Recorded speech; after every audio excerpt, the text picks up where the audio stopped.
நீலகிரி மாவட்டம் உதகையிலிருந்து குன்னூர் நோக்கி சென்று கொண்டிருந்த சுற்றுலா வாகனம் உதகை குன்னூர் தேசிய நெடுஞ்சாலையில் அமைந்துள்ள லவ்டேல் ஜங்ஷன் பகுதியில் கார் சென்று கொண்டிருந்த போது கட்டுப்பாட்டை இழந்த கார் சாலை ஓரத்தில் நின்றிருந்த கனரக வாகனம் மீது பயங்கரமாக மோதியது. இந்த விபத்தில் கார் அப்பளம் போல் நொறுங்கிய நிலையில் காரில் பயணித்த சாருகேஷ் மற்றும் நாகராஜ் ஆகிய இருவர் படுகாயமடைந்தனர். உடனடியாக அப்பகுதி மக்கள் காரில் இருந்தவர்களை மீட்டு ஆம்புலன்ஸ் மூலம் உதகை அரசு மருத்துவக் கல்லூரி மருத்துவமனைக்கு சிகிச்சைக்காக அனுப்பி வைத்தனர்.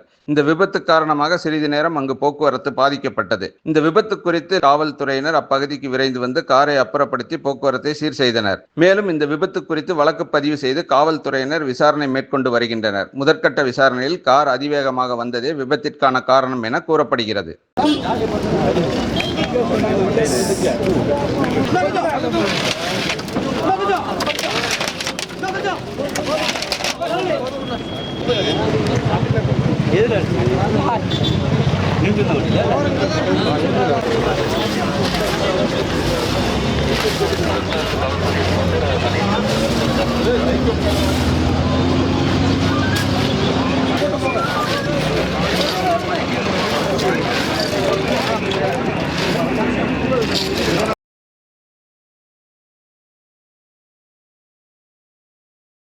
ராகம் டிவி யூடியூப் பக்கத்தை சப்ஸ்கிரைப் செய்யுங்கள்.